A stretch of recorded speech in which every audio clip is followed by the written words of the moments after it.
In July 1976, radio operators around the globe noticed a strange disruption. Without warning, a sharp, repetitive knocking sound flooded the shortwave frequencies. It hammered out exactly 10 taps a second, overpowering everything else on the dial. The disruption spared no one. It hijacked international commercial broadcasts, interrupted aviation control towers, and jammed secure military channels.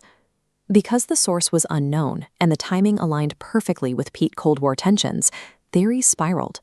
Many feared the signal was an experimental Soviet weapon aimed directly at American citizens, designed to alter brainwaves or manipulate weather patterns to cause devastating droughts.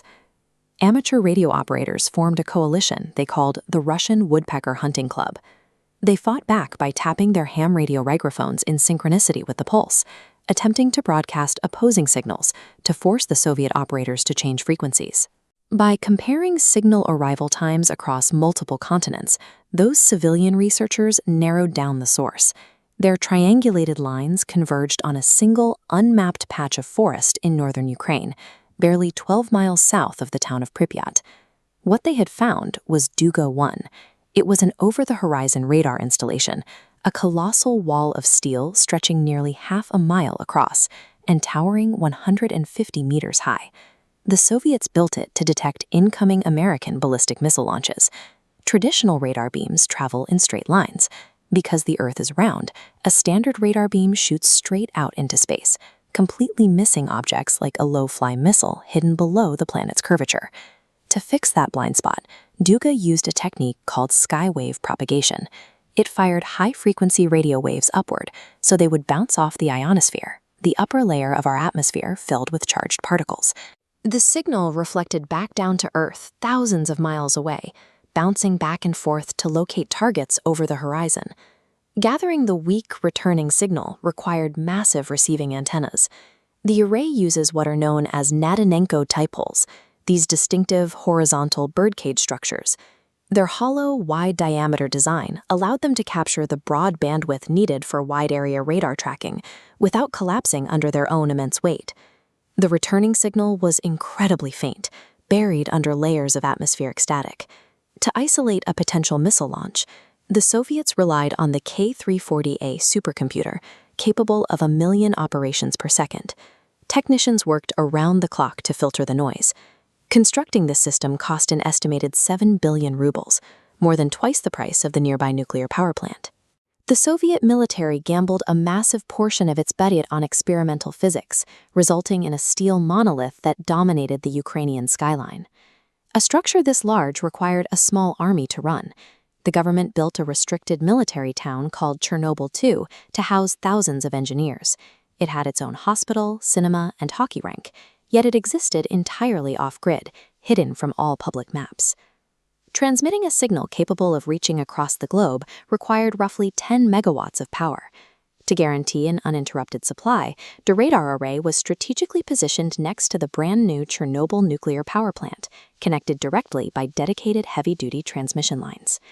But even with billions of rubles and dedicated nuclear power, the physics of skywave radar were wildly inconsistent.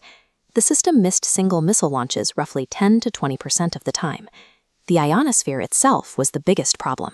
It constantly shifts based on the time of day, the season, and the weather.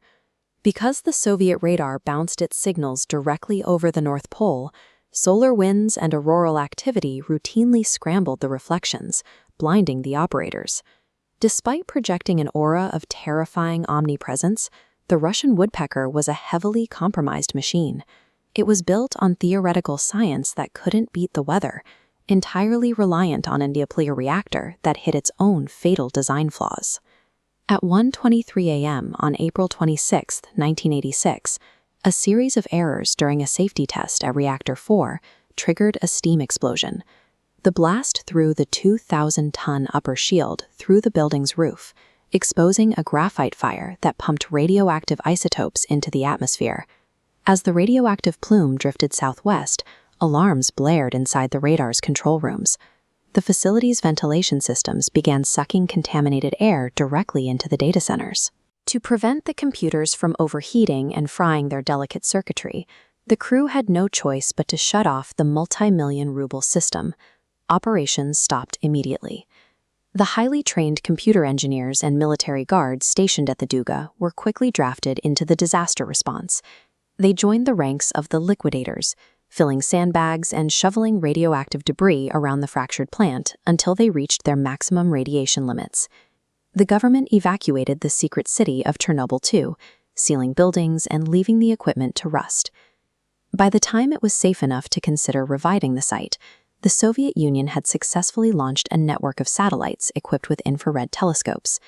These satellites could track the heat of a missile exhaust directly from space, making the cumbersome, weather-dependent ground radar obsolete. The 150-meter-tall steel lattice now stands in total silence, overlooking a landscape of crumbling administrative buildings and encroaching forest. In the decades since the site was sealed, it has become little more than a rusting landmark within the boundaries of the exclusion zone. The Duga radar remains a towering monument to military ambition. A massive fortune was spent constructing an instrument to detect an apocalyptic threat from halfway across the world, only for the installation to be defeated by a catastrophic meltdown happening just a few miles away.